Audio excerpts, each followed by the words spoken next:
contact avec les participants, même si on ne vous voit pas. Si vous pouvez vous manifester dans le chat, ça fait toujours plaisir.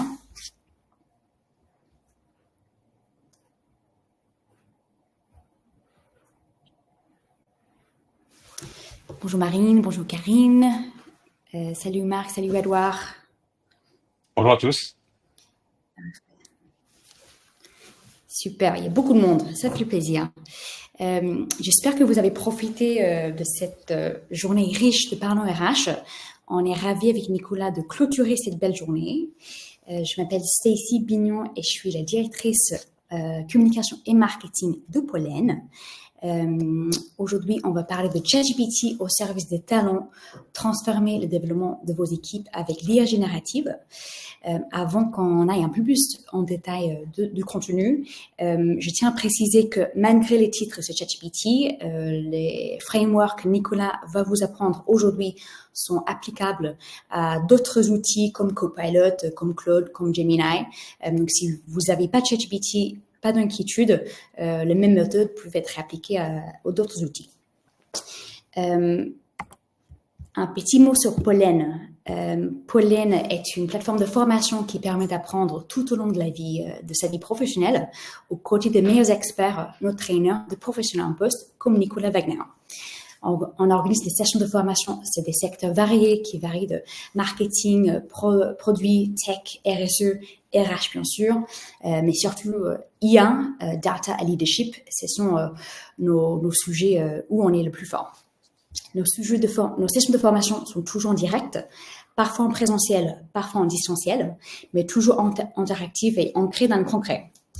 On organise des sessions de formation en petits comités, jusqu'à 12 personnes pour favoriser le partage et l'échange, mais aussi des masterclass d'inspiration qui peuvent accueillir jusqu'à des centaines de personnes.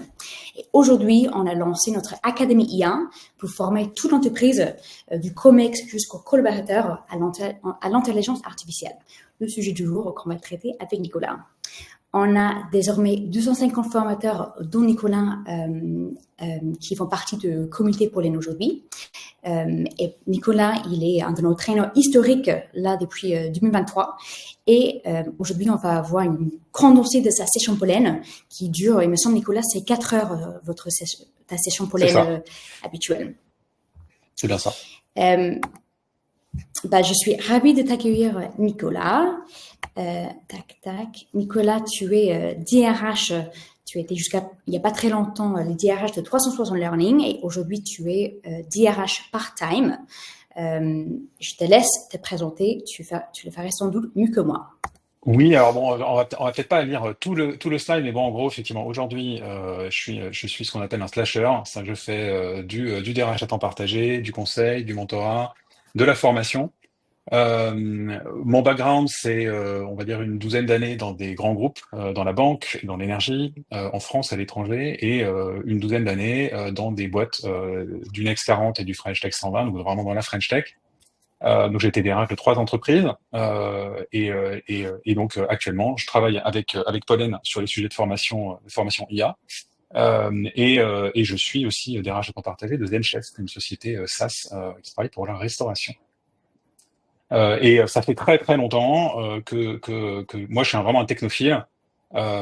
J'ai eu la chance d'être proche des sujets IA assez tôt. Et de collaborer avec des équipes parfois pléthoriques dans le domaine de l'IA et toujours absolument talentueuses parce qu'on a des talents incroyables en France sur le domaine de l'IA. Et donc j'ai la chance d'être dans cet écosystème dont peut-être certains d'entre vous faites partie. Et c'est une chance que je mesure tous les jours. Donc très très heureux de discuter et d'échanger avec vous aujourd'hui sur ce sujet qui me passionne. C'est nous qui sommes heureux de t'avoir avec nous aujourd'hui. Rentrons dans le vif du sujet. Pourquoi est-ce si compliqué d'aligner le plan de formation avec des besoins réels des collaborateurs et des entreprises? Alors c'est un sujet qui est toujours complexe, effectivement. C'est un sujet qui est vraiment en tête des réflexions de nombreux CEO qui citent très très souvent la pénurie de compétences, la difficulté de créer ou d'attirer les compétences dont ils ont besoin au moment où ils en ont besoin. C'est notamment une problématique qui est liée à la rapidité d'évolution des compétences, on y reviendra. C'est lié aussi à la difficulté qu'il y a à cartographier et à formaliser des compétences dans un schéma classique. Moi, j'ai commencé au début des années 2020. On avait la GPEC. Ce sont des projets pharaoniques dans des grands groupes, avec des processus de rédaction extrêmement complexes, des comités extrêmement nombreux, une couche de relations sociales, et donc des processus et des projets très très longs, des fonctionnements très rigides.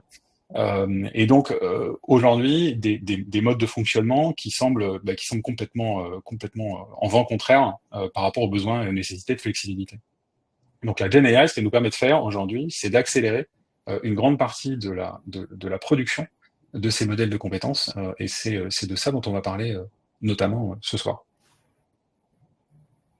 Tu viens d'évoquer le rapide obsolescence des compétences dans la société du jour.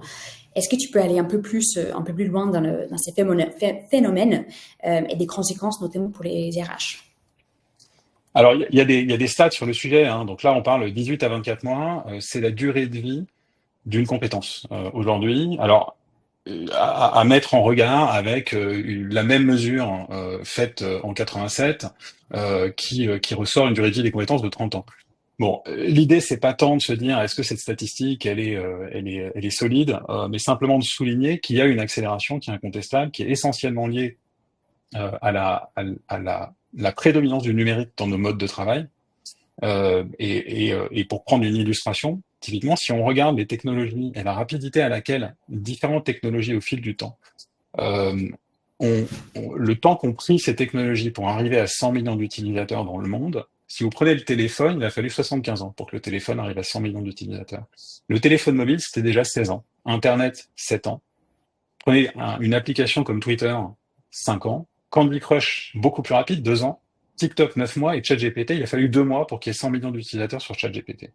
Et donc, on se dit que comme aujourd'hui, une grande partie de nos métiers s'exercent dans cet écosystème numérique, quand on voit des technologies disruptives qui arrivent comme ça, qui font irruption si rapidement dans nos machines, on se rend bien compte que l'impact sur le travail et sur les compétences qui sont nécessaires pour réussir dans son métier, il est considérable. Voilà. Et il vient challenger toutes les organisations qui doivent s'adapter extrêmement rapidement.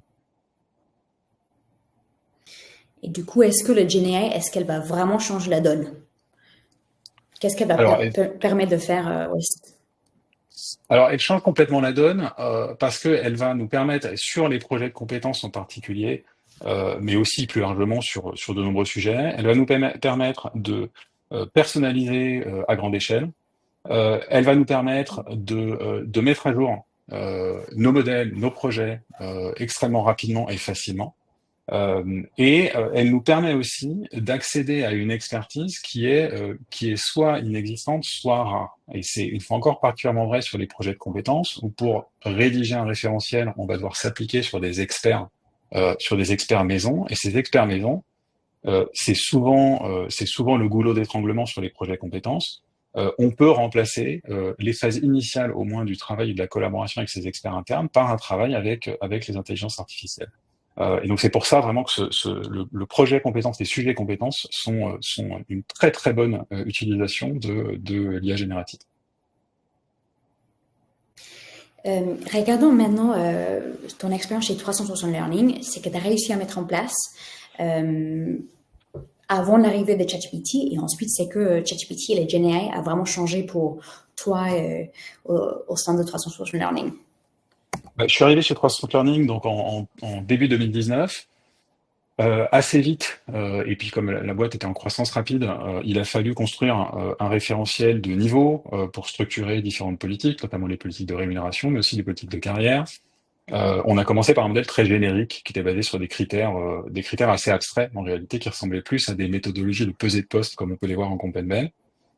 Et puis on s'est rendu compte vite qu'on avait besoin de mettre un peu de chair sur ces modèles pour en faire des modèles prescripteurs qui allaient aider les gens à développer leur carrière et à savoir comment est-ce que je passais du niveau 1 au niveau 2, comment est-ce que je passe de cette fonction-là à cette autre fonction. Et donc c'est là qu'on a commencé à rédiger des référentiels de compétences. Mais c'est quelque chose qui, une fois encore, est extrêmement chronophage, qui nécessitait de travailler avec les experts de chaque métier dans chaque fonction, Et donc du coup, on a développé ces référentiels globalement au rythme d'un par an, parce qu'on avait une multitude d'autres projets à déployer. Et donc on a déployé un modèle pour l'engineering, c'est là où on avait le plus de monde. Après on allait sur le customer service, deuxième équipe la plus nombreuse, puis les sales, puis le talent acquisition. Et donc globalement, il nous a fallu à peu près 4 ans pour avoir quelque chose qui couvrait à peu près la moitié de l'organisation. Mais à partir du moment où on avait terminé le dernier, on se rendait compte qu'il y avait déjà des choses qui avaient évolué sur les premiers modèles. Voilà. Donc on avait toute une ingénierie finalement qui était assez lourde à mettre en place et qui faisait que on avait des modèles qui faisaient le job, hein, si je peux me permettre, mais qui n'étaient pas qui n'étaient pas très simples à maintenir parce que c'était pas exactement les mêmes systèmes, c'était pas exactement les mêmes référentiels. Et donc en termes de maintenabilité, de formation, d'onboarding interne sur ces systèmes, on rencontrait quelques difficultés.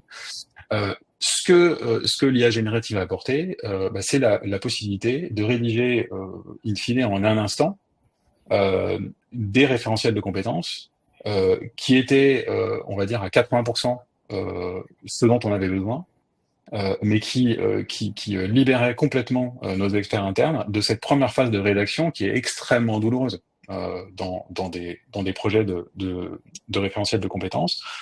Et donc, ça nous a permis, avec l'utilisation de ChatGPT, en 3 mois, d'avoir des modèles satisfaisants qui couvraient plus de 75% de notre effectif.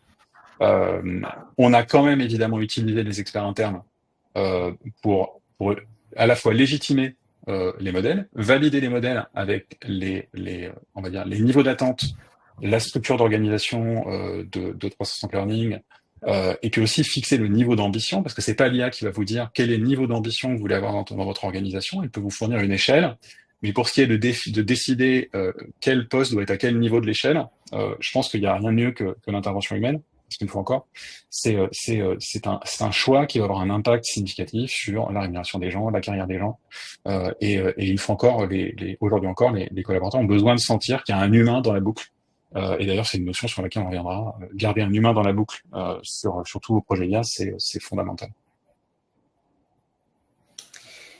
On aimerait bien vous poser les questions. Tac, tac.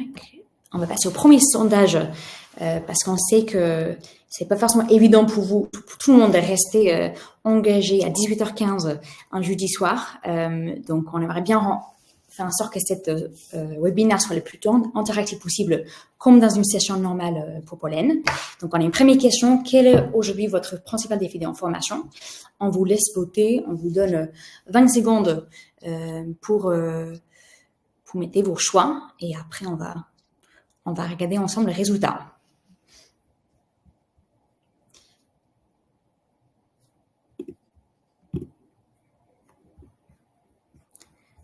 Tac.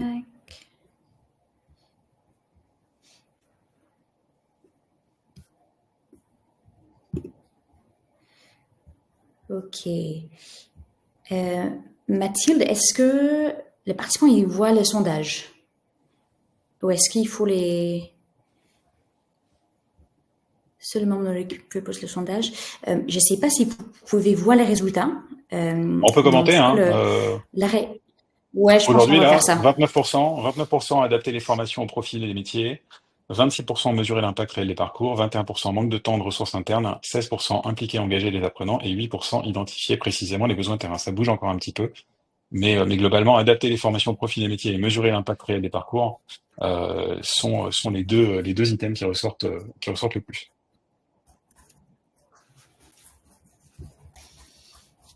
Merci à tout le monde pour vos participations. Ensuite, Nicolas, c'est le cœur du sujet. On aimerait bien que tu nous montres un démo de comment tu crées un modèle de compétences avec l'aide de l'IA. On va prendre un exemple. Assez simple, mais qui sera quand même l'occasion de parler un tout petit peu du prompt et de montrer que le prompt c'est un peu plus qu'une question. Et donc je vais vous montrer ça tout de suite. Voilà. Donc là, on a un exemple. Donc là, c'est ma fenêtre, c'est ChatGPT, mais une fois encore, ça fonctionne avec tous les modèles parce que globalement, ils sont tous basés sur des fondations qui sont similaires. Si je veux. Donc là, je mets un prompt. Qu'est-ce qu'il y a dans ce prompt? D'abord, un élément de contexte. Donc, je parle de l'entreprise dans laquelle la fonction va se déployer. Je précise le contexte de l'équipe dans laquelle je vais développer un référentiel de compétences. Je demande le cœur de la tâche, en fait, est ici. Décrivez le rôle d'un talent acquisition manager en 2 à 3 phrases, puis listez les 10 compétences essentielles requises pour ce poste.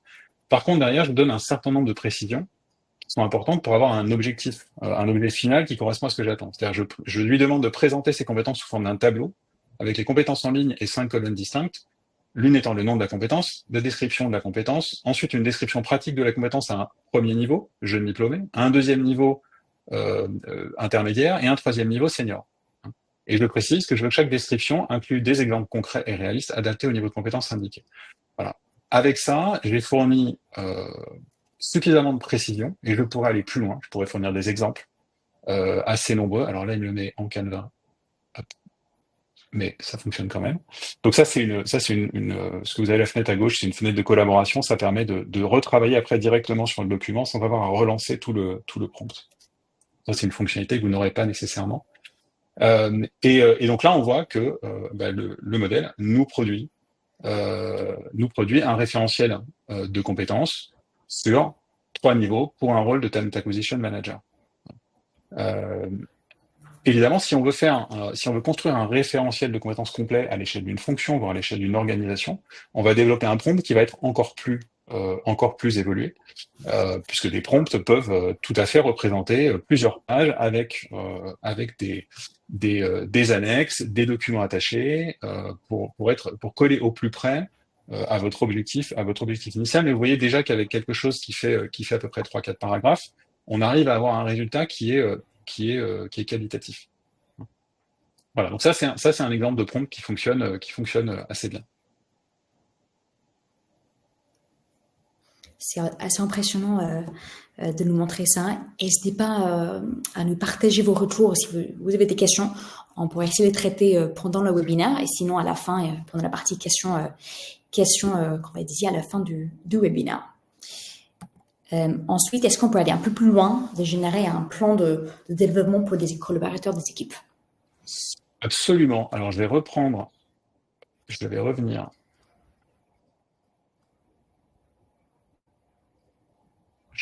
reprendre la main que j'aurais pu garder. Donc là, l'idée, c'est donc d'obtenir un plan de développement pour un collaborateur sur un besoin spécifique. Là, en l'occurrence, ce qu'on a ici, c'est on va préciser à l'IA. Donc là encore, c'est partie du contexte.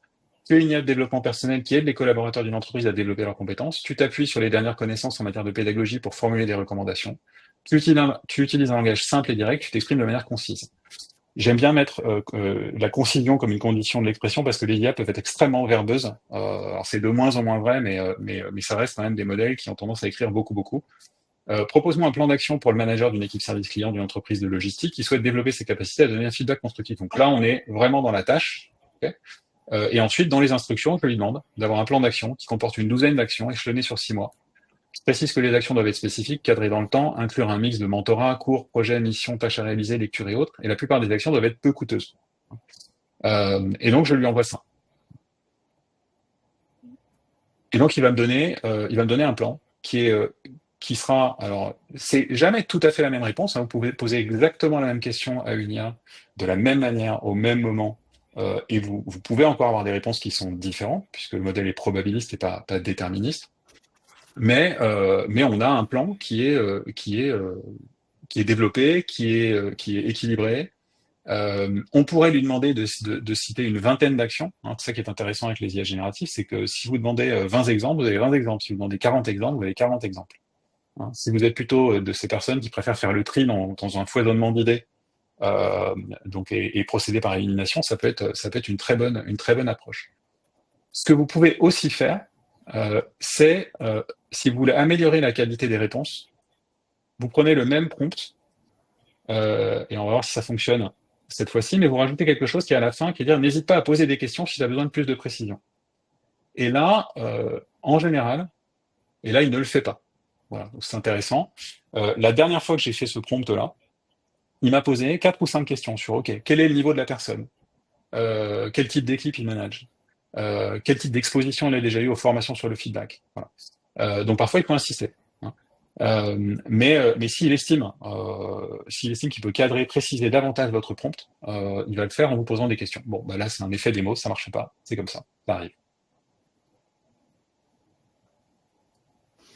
Très bon conseil, et notamment, moi je prends le conseil de tout ajouter à la fin. N'hésitez pas à poser des questions si tu as besoin de plus de propositions. Ça, c'est quelque chose que je vais prendre en compte avec mes prompts, maintenant. Je reprends la présentation. Et on a un deuxième sondage. On aimerait bien savoir si vous avez déjà utilisé une IA générative dans un contexte professionnel. Donc Mathilde, de Pardon RH, va lancer le sondage. On vous invite à répondre. Donc les options sont oui régulièrement, oui de façon ponctuelle, pas encore, mais je suis curieuse, non, et je reste prudente. On va prendre quelques petites secondes.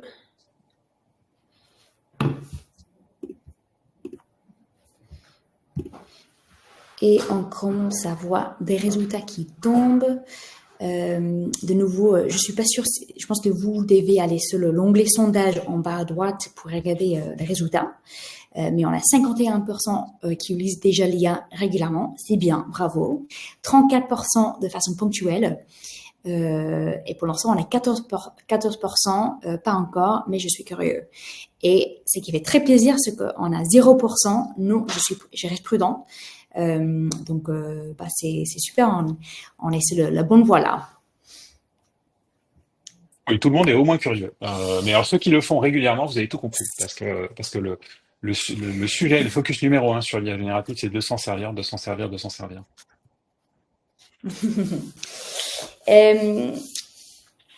Nicolas, ensuite, j'aimerais bien savoir, en tant qu'équipe RH ou L&D, par où est-ce qu'on peut commencer exactement? Qu'est-ce qu'on peut lancer? C'est quoi vraiment les next steps? Comme dans toute session pollen, on essaie d'être très actionnable. Si les équipes, les personnes qui sont présentes ici ce soir ont envie de lancer quelque chose demain, qu'est-ce qu'ils peuvent faire réellement? Alors, la première, parce que je trouve vraiment que c'est un cas d'usage qui fonctionne extrêmement bien, et on va rester vraiment sur les cas d'usage spécifiquement RH, parce qu'il y aurait beaucoup à dire en termes d'efficacité personnelle. Moi, je sais que je m'en sers beaucoup pour automatiser certaines choses dans Excel ou dans Google Sheets. Mais si on reste vraiment spécifiquement sur les domaines RH, créez un modèle de compétences pour quelqu'un dans votre équipe, pour un département. Testez, faites une preuve de concept pour votre organisation. Ça s'y prête extrêmement bien et c'est vraiment un accélérateur formidable sur les projets compétences. Vous pouvez aussi créer des prompts qui vont aider vos collaborateurs sur des problématiques qu'ils rencontrent très très souvent, qui sont pas forcément d'une grande complexité. Par exemple, la compétence qui consiste à donner du feedback, on se rend compte qu'assez souvent dans les revues de performance, voire même au quotidien, les feedbacks qui sont donnés sont pas toujours des feedbacks. C'est pas factuel, c'est pas actionnable. Globalement, ça manque de précision, ça verse assez rapidement dans le jugement. Vous pouvez tout à fait créer un prompt de feedback auquel vous allez donner des instructions sur qu'est-ce que c'est qu'un bon feedback. Vous mettez une méthodologie COIL, méthodologie SBI, quelle que soit la méthode de feedback qui a à court dans votre entreprise ou que vous souhaitez mettre en place. Vous intégrez ça dans un prompt et vous soumettez ensuite des exemples de feedback à l'IA et vous lui demandez d'améliorer les feedbacks ou de juger ou de noter les feedbacks. Ce sont des bots que vous pouvez assez facilement créer sur ChatGPT et très récemment sur vos environnements existants auxquels vous pouvez donner accès à vos collaborateurs pour qu'ils, par eux-mêmes, en fait, aillent soumettre leurs exemples de feedback à ce bot qui vous fera, et à eux, gagner beaucoup de temps et générera de la montée en compétences. Et puis, il y a une troisième possibilité qui est l'automatisation du plan de formation. Alors là, on est plus dans l'approche data de l'IA générative, mais globalement, vous avez une liste de besoins de formation, vous avez un catalogue, vous avez un budget. En fonction évidemment de la manière dont vous accédez à l'IA générative, vous pouvez avoir à anonymiser les données, ce qui est recommandé si vous n'êtes pas dans un environnement protégé. Mais vous donnez ces trois éléments, ces trois sources à une IA générative, vous lui fournissez un cahier des charges avec vos règles de gestion en matière de plan de formation, quelle fréquence de formation, combien de formations par personne, quelle durée, quel type de formation. Et il peut vous générer une ébauche de plan de formation qui vous fera gagner là aussi un temps considérable.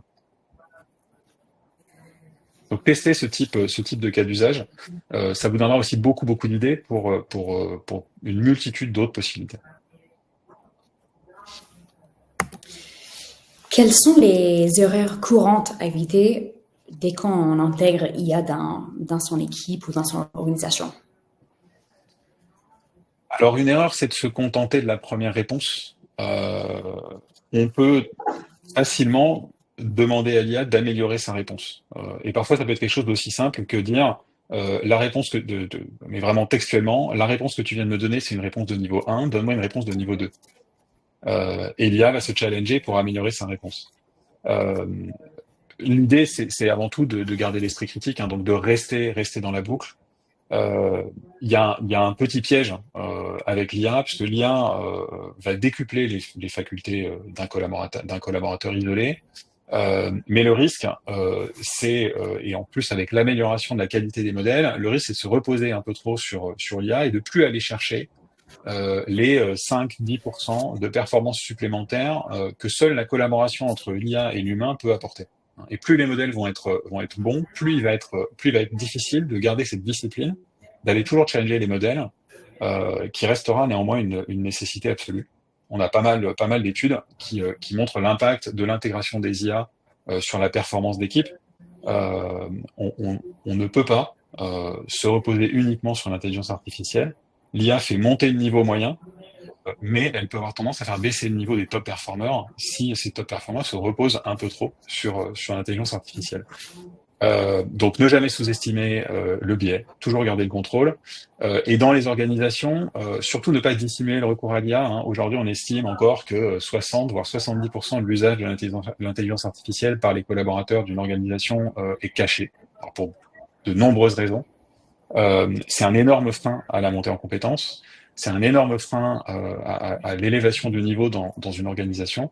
Et donc, s'il y a bien une chose qu'on peut faire, c'est publier, visibiliser un maximum l'usage à l'IA par votre leadership, par vous-même, pour vos équipes, qu'on n'ait surtout pas le moindre stigmate et qu'on travaille à réduire les peurs. Alors les peurs irrationnelles, parce qu'il y a des peurs rationnelles autour de l'IA, mais en tout cas s'assurer que les peurs irrationnelles, elles, se résorbent aussi vite que possible. En parlant de peur, comment vous s'assurer que l'IA reste un outil d'aide à l'optimisation et à la décision et ne pas prendre trop de place dans le processus RH et ne pas devenir une sorte de autopilote qui contrôle tout? C'est vraiment cette notion. Hein. Alors là, on a un chouette exemple sur l'image là qui a été générée via ChatGPT. Il y a un truc qu'il faut pas demander à une IA, mais c'est le but là de vous montrer ça. C'est un petit learning en passant. C'est d'intégrer du texte dans des images. Hein. Le modèle par défaut de ChatGPT qui produit de l'image, il a tendance à mélanger les caractères. Et ça donne parfois un globi-boulga comme ce qu'on a là. Donc il fait l'image, mais le texte est assez mal intégré, voire très très mal intégré. Et donc c'est la nécessité justement de garder le contrôle toujours, hein, de jamais mettre une IA en prise directe avec les collaborateurs sans l'avoir testé, retesté. Hein. Donc les services clients aujourd'hui qui automatisent leurs interactions avec leurs clients en utilisant l'IA, le font après plusieurs étapes d'itération très très longues. Et si elles ne le font pas, elles rencontrent des difficultés qui peuvent gravement endommager leur marque. Et c'est la même chose en RH.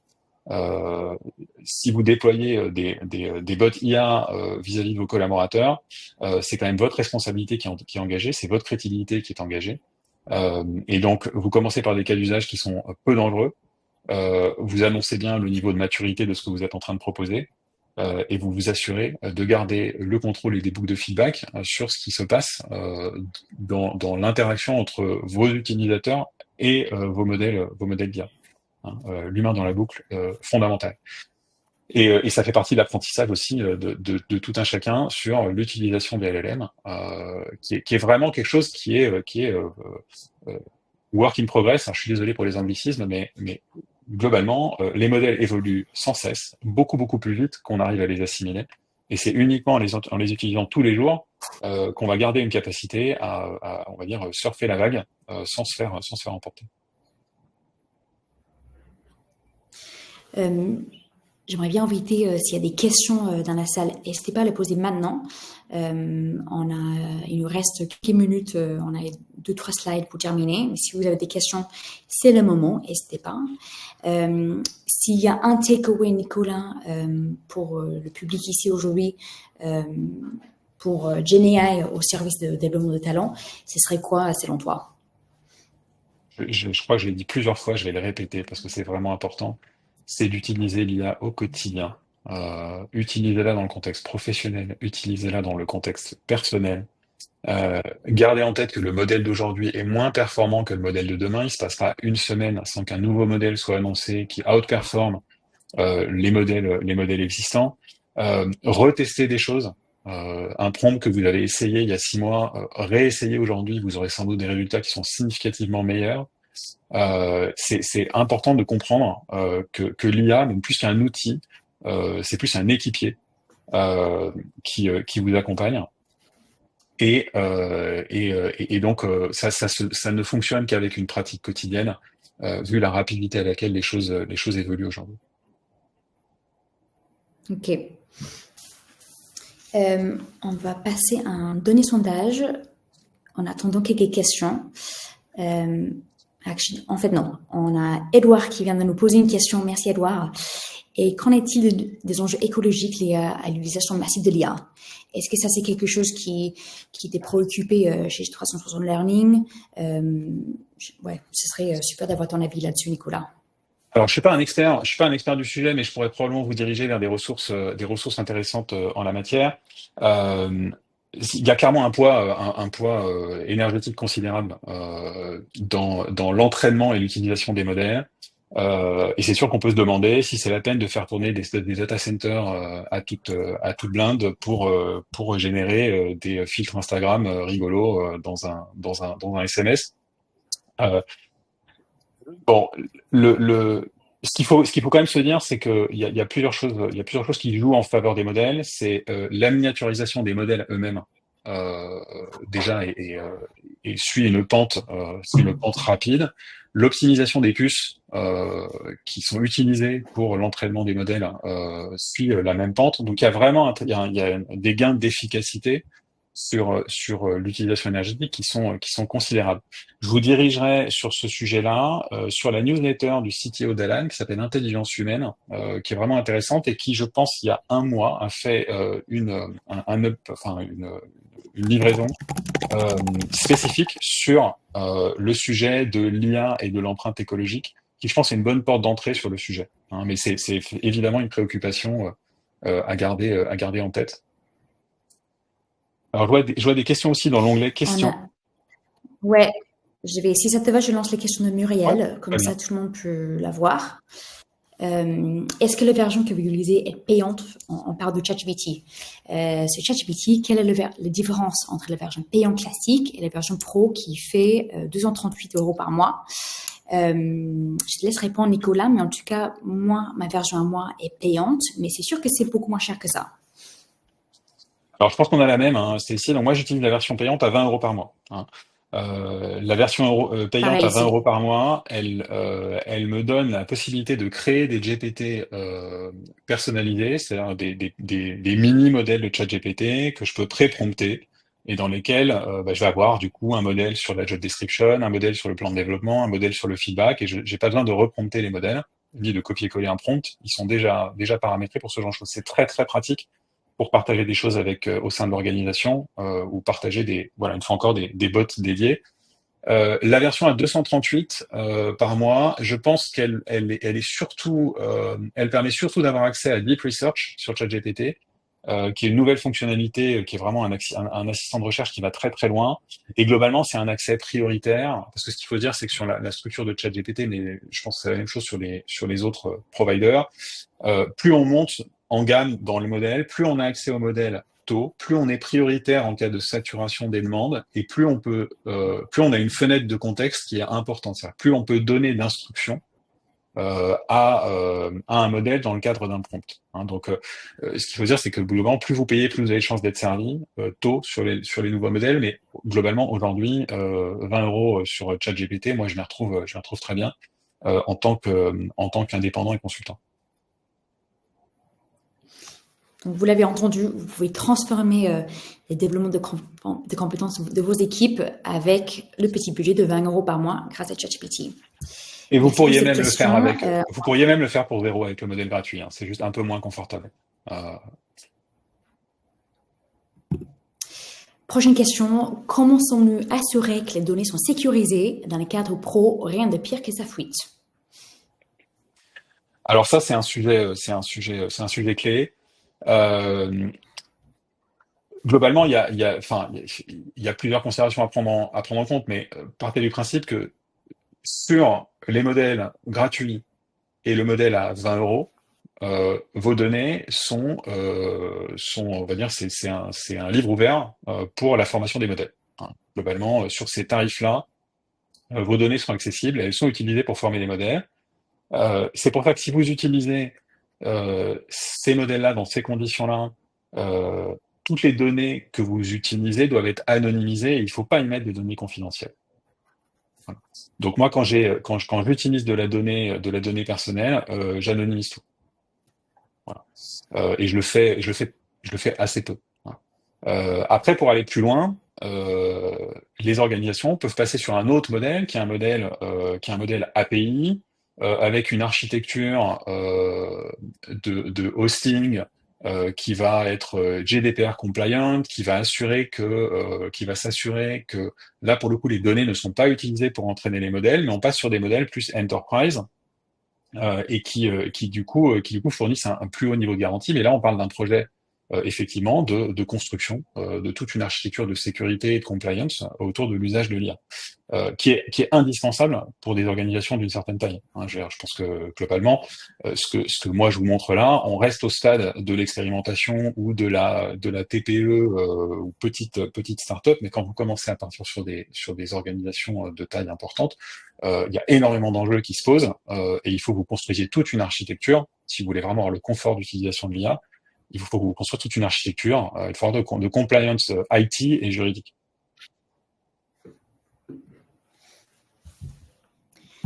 Nicolas, il y a quelques questions pour avoir ton avis sur d'autres outils. Que penses-tu de Perplexity? Est-ce que c'est mieux que ChatGPT ou pas? Et aussi, on aimerait bien avoir ton retour sur DeepSeek, l'outil chinois qui a été lancé il y a un petit mois. Alors, je vais l'avouer tout de suite, je n'ai pas utilisé DeepSeek. Donc je peux pas vraiment répondre sur le sujet. Ce qui est intéressant quand même sur DeepSeek, c'est que ça a battu en brèche le discours. Le discours qui consiste à dire toujours plus d'investissement, toujours plus de volume, apporte des meilleurs résultats. Ce que DeepSeek a démontré, c'est que on pouvait aller chercher beaucoup d'efficacité sur les modèles et beaucoup de performance sans avoir pour autant les moyens d'un OpenAI. Mais je peux pas vous donner un retour de première main sur le sujet DeepSeek. Je vois qu'il y a une question sur Perplexity aussi. J'en profite tant qu'on est sur les alternatives. Perplexity, c'est un modèle c'est surtout un modèle au départ, c'est une vision plutôt moteur de recherche. Hein. Donc Perplexity, il faut considérer que c'est un moteur de recherche augmenté à l'IA. Et qui permet en plus de creuser les sujets. Donc c'est assez intéressant, j'encourage vraiment tous les curieux à tester Perplexity, mais Perplexity est vraiment à utiliser pour moi plutôt sous l'angle de moteur de recherche boosté à l'IA que d'une IA qui va utiliser de la donnée Internet. Mais extrêmement intéressant. Et après, Claude, le chat de Mistral, Copilot, ChatGPT, Grok, côté tweet, côté X, et Llama chez Facebook, chez Meta. On est sur des modèles qui sont globalement tous très performants, qui en fonction des releases vont passer les uns devant les autres. Et donc, ce qui va parfois faire la différence pour des utilisations plutôt généralistes. Pour des utilisations plutôt généralistes, j'ai l'impression que Claude d'Anthropic et ChatGPT d'OpenAI tiennent quand même la corde. Mais après, en fonction de besoins très spécifiques et à un moment donné de la course, parce qu'on est vraiment dans une course aux armements, hein, toutes les 2 semaines, il y a un nouveau modèle qui passe devant les autres en termes de performance au benchmark. Vous pourrez vous diriger vers un modèle plus qu'un autre, mais je dois dire qu'aujourd'hui, moi, je suis plutôt agnostique en termes de modèle, voire très tenté de migrer une grande partie de mon activité vers Mistral pour faire un petit peu de pilotisme économique. Il nous reste quelques petites minutes, on a encore quelques petites slides. Dernier sondage, aujourd'hui c'est un aperçu de ce que vous pouvez faire avec ChatGPT et on aimerait bien savoir ce que vous souhaitez approfondir à la suite du webinaire. Malheureusement, vous pouvez choisir une seule option, mais j'imagine pour certains d'entre vous, dont moi, on aimerait bien choisir plusieurs, mais on vous invite à choisir la réponse qui vous convient le plus.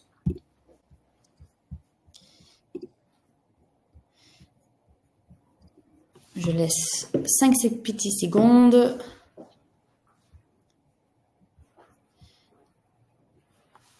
Ok, vous pouvez aller dans l'onglet sondage pour voir les résultats.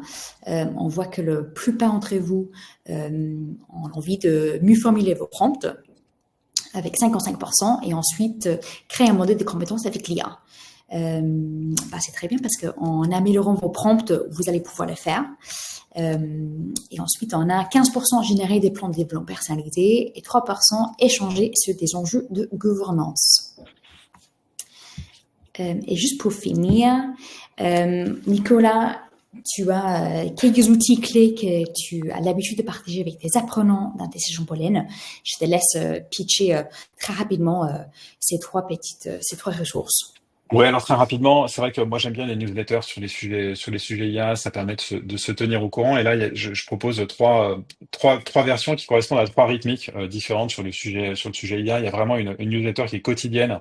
Alors ça, c'est vraiment pour les plus motivés, quotidienne en anglais et qui rassemble vraiment à peu près toutes les ressources et tout ce qui se passe dans le domaine de l'IA. Ensuite, on a une newsletter qui est hebdomadaire, qui est écrite par le professeur Ethan Mollick, qui travaille à Wharton, donc la Business School de l'Université de Pennsylvanie, qui lui travaille énormément avec les fabricants de modèles IA et qui lui a vraiment un angle d'attaque qui est éducation first, quoi. Donc c'est vraiment une approche très très pertinente. Il a également écrit un livre qui s'appelle Co-Intelligence, que je recommande fortement. Je pense, vraiment le plus stimulant le plus stimulant des lectures qu'on a ici. Et puis pour un investissement un peu moins important, il y a une newsletter mensuelle qui est en français, hein, et que j'ai mentionné tout à l'heure, qui est écrite par le CTO d'Alan. Alan, qui est une boîte qui est vraiment pionnière en la matière d'utilisation des RH. De l'IA, pardon, dans les RH. Et donc, cette newsletter est toujours une très bonne lecture, et qui examine souvent 1 ou 2 sujets en profondeur. Donc, je la recommande. Je suis moi-même abonnée à Intelligence Human et c'est très impressionnant. C'est des super lectures, donc on vous invite à vous abonner. Et pour finir, Nicolas Wagner, il a l'habitude de faire des sessions pollen. Sa prochaine session aura lieu le 4 juin. Les sessions est ouvert à tous. Antoine de l'équipe qui est en face de moi, il vient de vous partager dans le chat un lien pour postuler pour remporter votre place. C'est une session qui dure 4 heures et le prix est 90 €. Mais si vous postulez sur le lien qu'on vient de vous partager, vous pouvez avoir la chance de remporter votre place. On est en train de faire les castings pour cette prochaine session de la session de Nicolas qui aura lieu le 4 juin. Ça se passe à Paris en présentiel, déjeuner compris. Et des notes sont toujours... la session de Nicolas est toujours très, très, très bien notée. Donc, on vous invite à postuler. Il est 18h45. Merci beaucoup à tout le monde d'être resté jusqu'à 18h45 avec nous. On a été ravis de clôturer cette édition de 24 heures RH à vos côtés. Un grand merci à toi, Nicolas, d'être avec nous aujourd'hui. On pourrait se connecter sur LinkedIn si vous avez des questions et sinon sur les sites web de Pollen. On vous laisse, on vous souhaite une très bonne soirée et on espère à très bientôt. Merci Stacy, merci à tous.